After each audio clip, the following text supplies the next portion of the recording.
guys, and welcome back to my channel. Today I'm going to be doing another mid-year reading wrap-up. I did this last year and I had a lot of fun with it, so if you guys haven't seen my last video where I did this last year, go check it out. But I'm going to be doing this again. It's going to be a mid-year wrap-up where I do a tier ranking of all the books that I've read so far this year, and then I'm going to be doing like a little bit of like a reading wrap-up on the stats I've read and my reading goals. So if you guys are interested in what books I've read so far this year, keep watching. So on my tier list I have this year, I have 5 different tiers. The first one is Why I Read. This book, I loved it so much that it shows me why I love to read. The next one I have is this 8. Like this did something. This was good. This was so good. And then I have a middle tier, it was good. It wasn't like revolutionary, it wasn't astounding, but it was good. And then I have the 4th tier, which is not for me, like it wasn't my cup of tea, but it could possibly be your cup of tea. And the final tier is just don't read it. Don't read it. Don't waste your time. Don't waste your time. So, on the books I've read so far, I have read 25 books. And if you guys are curious about what my reading goal for the year, the entire year, is 50. So I'm exactly perfectly right on track. I have read 25 out of 50, and this is the mid-year wrap-up, so I'm doing pretty good. So we're going to start off with the first book that I read this year, which was Powerless by Lauren Roberts. As a star rating, I gave this book 5 stars, and as I'm filming this, the second book comes out in literally like 3 days or like a couple weeks, not 3 days, like a week or 2. And that is like at this point my most anticipated read of the year. I really enjoyed this. I loved the Hunger Games vibe of it, the trials and the like superpowers aspect of it. If you guys haven't read Powerless, you don't know what it is like a YA fantasy with, and it's like I said, literally like basically a Hunger Games but with people who have powers. I gave this one 5 stars, and this was such a great book to start off the year. So I'm gonna put this in Why I Read, because I do think about this book all of the time, and I'm so excited to see what the author does in the next book. The next one I have is Picking Daisies on Sunday by Liana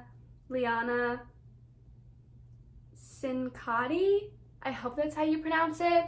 She's like an indie or self-published. This is a self-published book that I saw a bunch of stuff on TikTok about, and I was like, this is really cute, and I wanted to support her. So I read her book, and this was actually just really like one of my favorite little rom-coms that I've read this year.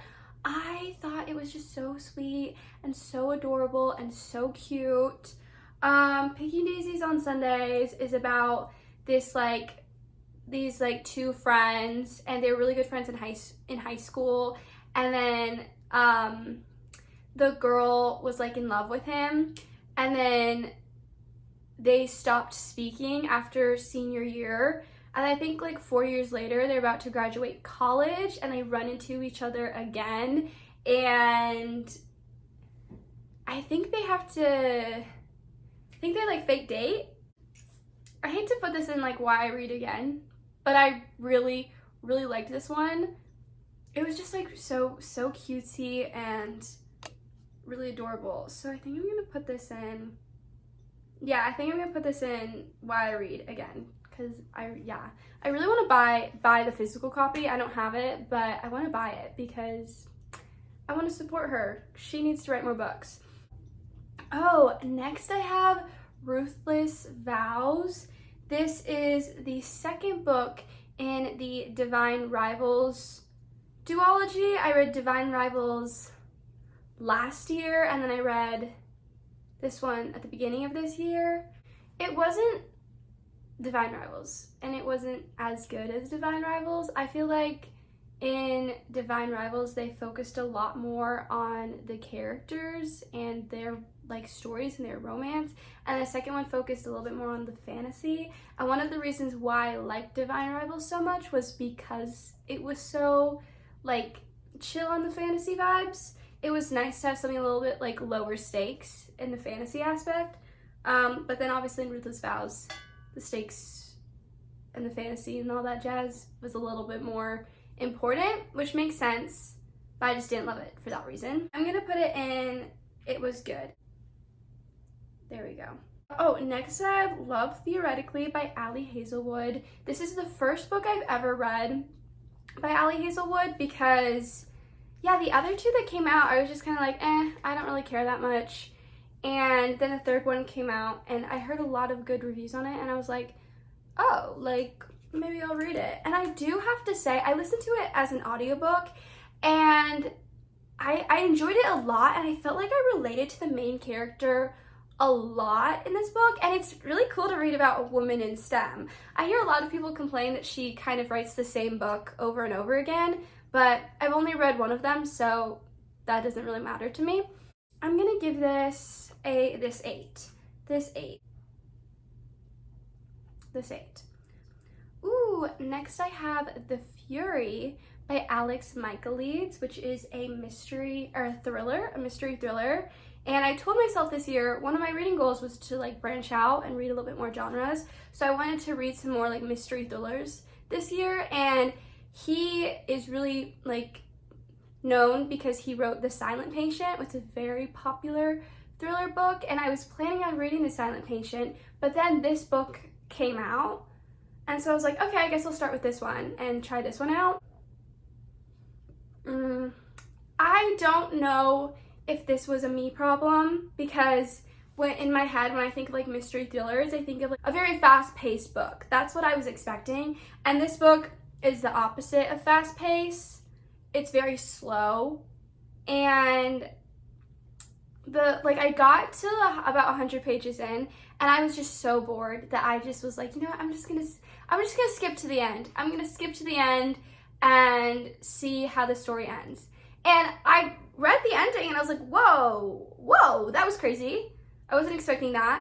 I'm gonna put it not for me, but I feel like maybe if you're a little bit more, like, I feel like this is an intermediate, like it's not a beginner friendly mystery thriller, because I feel like if you read a bunch, it'll be refreshing to you because it's not like other ones.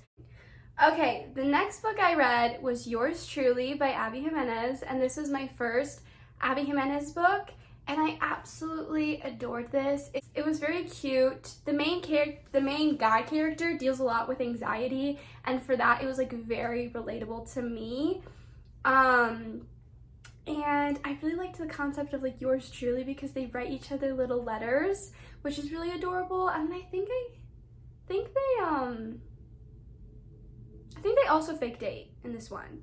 I'm gonna put this in this 8, but I'm gonna put it in front of Love Theoretically because I liked this one more. The next one I read was Better Than the Movies by Lynn Painter, and I listened to this one as an audiobook, and this is a YA like rom-com story, but basically it's about this like girl main character. She's like dealing a lot emotionally with her mother passing, and her mother bonded over rom-coms, and it's like her senior year, and she feels like very disconnected from her mom. So to feel more connected to her mom, she wants to have her own rom-com, essentially.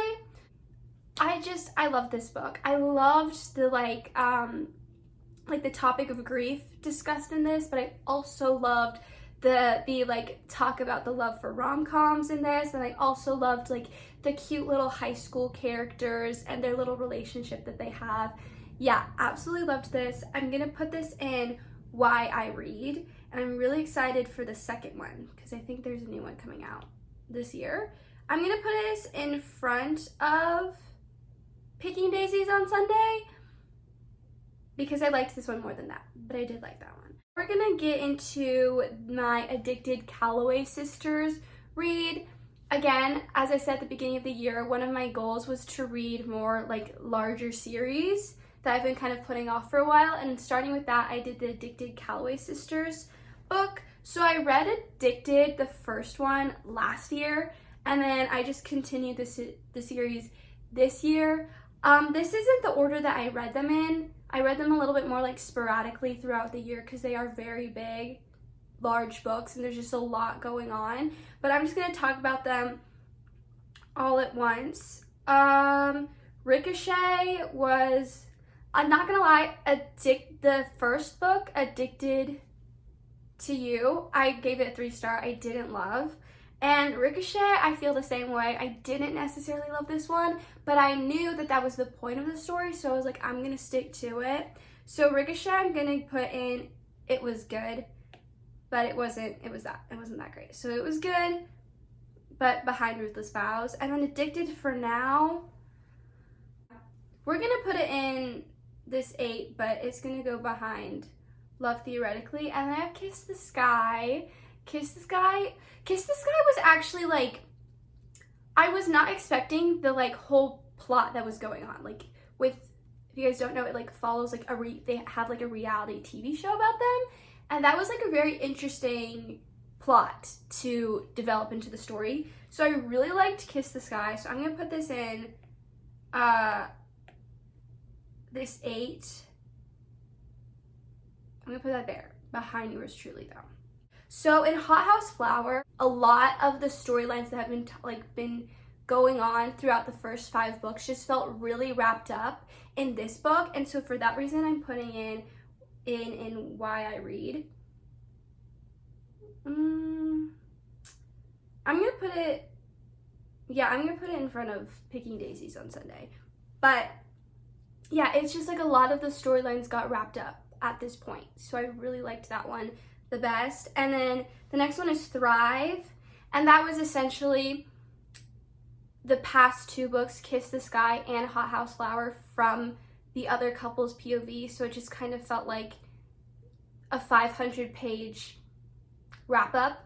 So I was kind of like, I'm gonna put this in, it was good, but I just felt like it was way too long to just be wrapping up what I just read about. So then I have Addicted After All, which I just finished recently. I'm gonna put this in, there was so much character growth. Like, this is the 5th book in one of the couple series, and it was the end of their book, so it was like very, very conclusive, I guess.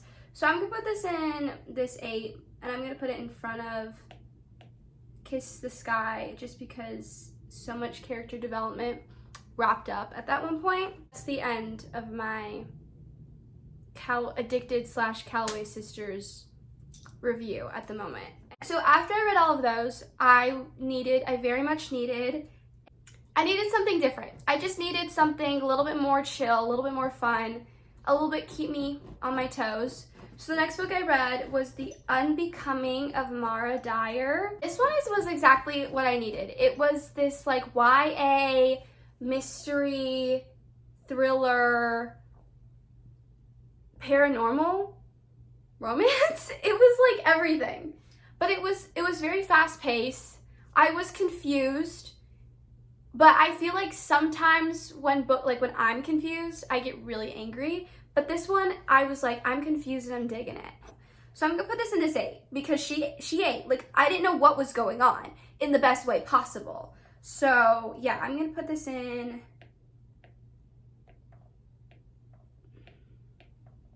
this 8. But I'm gonna put it in front of Love Theoretically, but behind those 2. Yeah, okay. Next I read The Prisoner's Throne by Holly Black. I read The Cruel Prince.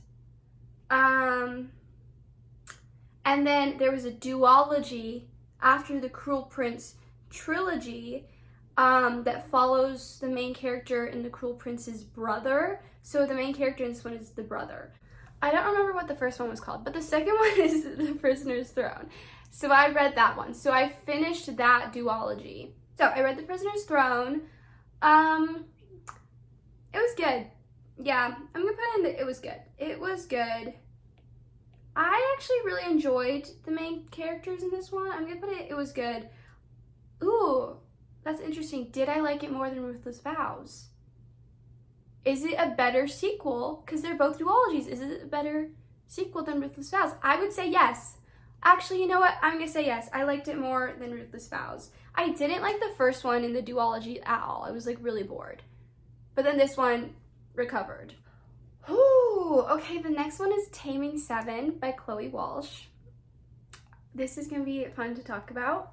I read the Boys of Tommen series, which is like Binding 13, Keeping 13, Saving 6, and Redeeming 6. And then the 5th one in the series is Taming 7. So I read the first 4 books from that series last year. That was by far like my favorite read from last year. And I was so excited for Taming 7. I was so excited for it. But this book was bad. And I don't say that lightly. But some of the things that happened in this book just didn't need to happen. But I read this one and it was extremely problematic and extremely triggering for me, who hasn't even experienced the stuff that was going on in this book. And because of that, I'm just gonna say don't read it. Don't read it. It made me feel icky. It just made me feel uncomfortable. And it was really sad because I loved this book. I loved that series so much that I was really really disappointed, because now I just feel I'm not going to finish the series. I'm not going to continue reading the books by her because it just made me uncomfortable and I didn't like that. On a lighter note, now we have Poison for Breakfast by Lemony Snicket. If you guys don't know who Lemony Snicket is, he's the author, or it's a code name, I think. It's not a real author's name. Lemony Snicket, who writes the series of Unfortunate Events, is also a character in like a series of unfortunate events. Just like he is a character, he's the main character in this book, but he's also the author. I think this is considered a mystery book. It's really short, and I listened to it as an audiobook. I think it was like 3 hours long, but it was very fun. It was kind of like, I think it was supposed to be philosophical. It was very silly, but it also just was like, it made you think. And I really liked this one. This one's really fun. I would highly recommend this one. I think I'm gonna put it in what I read, because it was just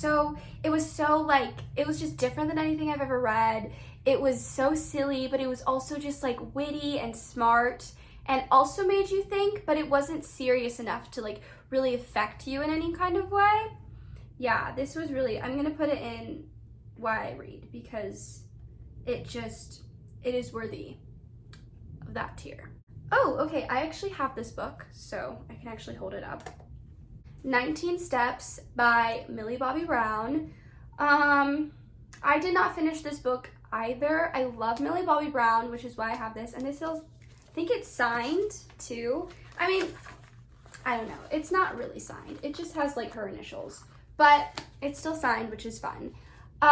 It's like a World War II book that is like based on Millie Bobby Brown's grandma, and it's a fictional story, but what actually happened like with the 19 Steps is something that actually happened in England during World War II. I also DNF'd this book as well. I got, I think, 100 pages in, and the like fictional aspect of the story with the characters and everything, I was like, it's kind of cliche, like I've read this before. So I'm gonna put 19 Steps in not for me, but you know, you might like it.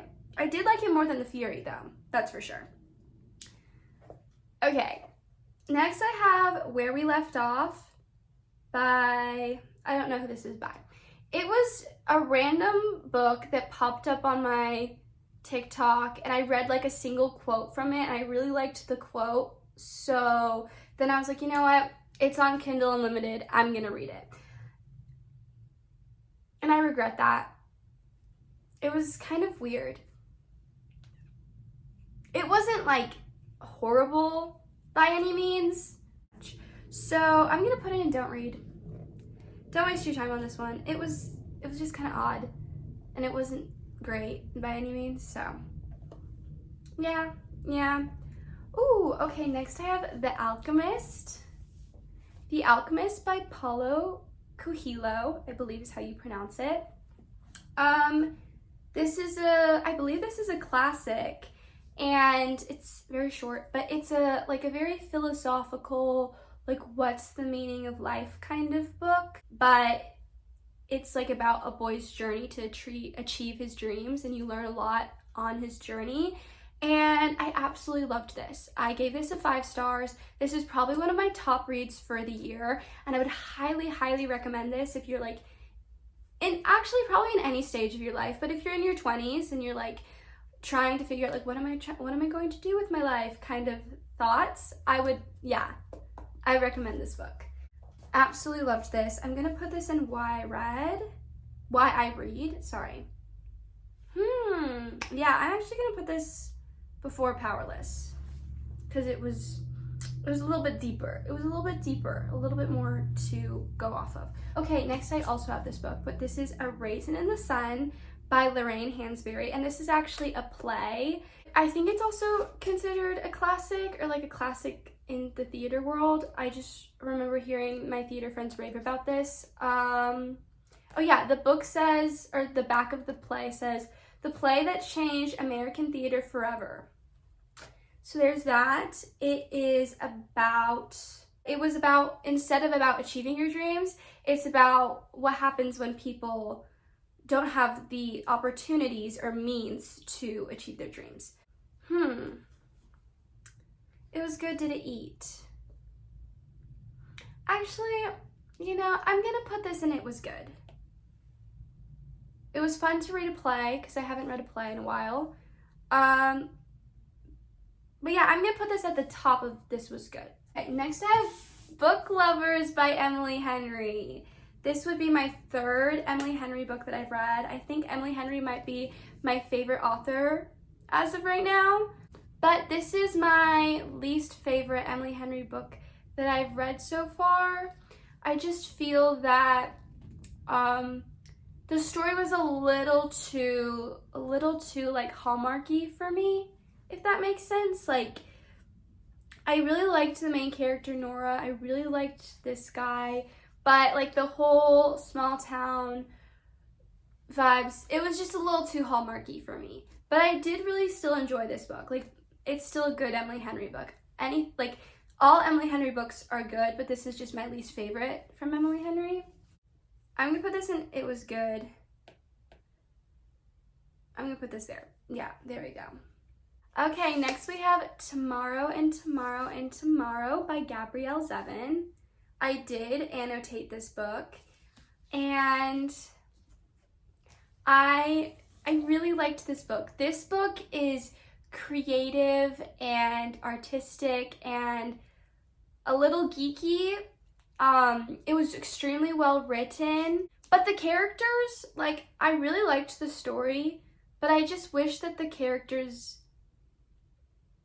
like, I feel like the point of the story was that the characters weren't communicating, but like, for reading 400 pages of characters just not having a conversation when all they had to do was have a conversation, it did get a little irritating after a really long time. Oh yeah, did I ever say what this book was about? This book is about this little friend group, this little trio of people who start a video game company. So yeah, if you like video games, like, I would highly recommend reading this for sure. Okay, I'm actually gonna put this in. Yeah, actually there. Yeah, it's actually, the more I think about it, the more I think, yeah, it deserves to be in Why I Read. 2 more.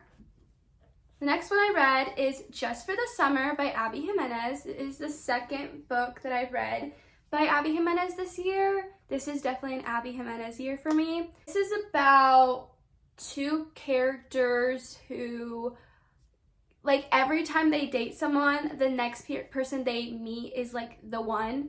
And then they're like, okay, let's just date each other and then we'll break up and we'll find the one. but it is a lot more, there's just a lot of depth to this story, and I enjoyed that a lot about this book. The characters were just like well-rounded characters, which is sometimes not the case in little rom-com books. I'm gonna put this in this 8 because I actually liked Yours Truly more than Just for the Summer, but I still really liked Just for the Summer. So I'm gonna put this in behind Yours Truly. And now we are on to the final book. This is the 25th book that I've read so far this year, and that was Once There Were Wolves. In theory, this book is really good. In theory, the book is good, but the characters were just a little too weird to me. The main character, Girly, and the main character's sister were just weird, and I was like, I don't want you guys to be the main characters. I don't want to hear about you. The whole concept of this is it's a mystery book, but it's also, it talks a lot about the environment, which is something I wanted to dive into more this year. Basically what's going on is that these wolves get reintroduced back into this area. The people in the town start dying, and of course they're like blaming it on the wolves, but it wasn't the wolves. So who was it? In theory, that sounds really good, but in practice, it wasn't. So I'm gonna put this in don't read. And it was worse than where we left off. I really didn't like this book.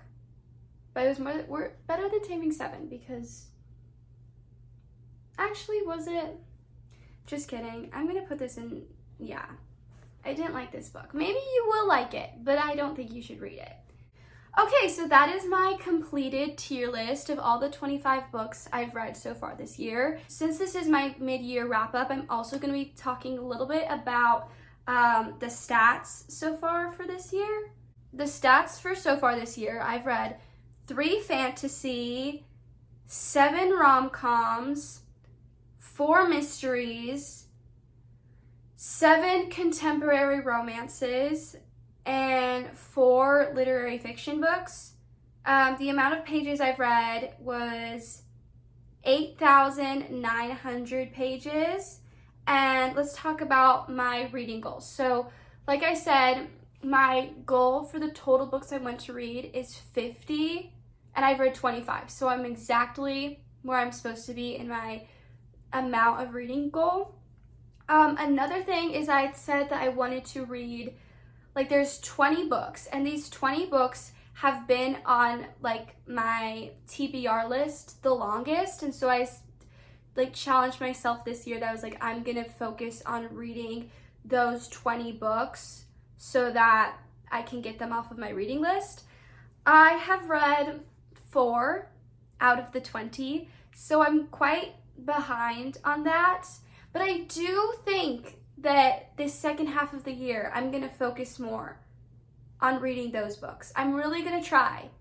So yeah, I really hope that I can get a lot of those finished. And then I also said I wanted to read more like series. I've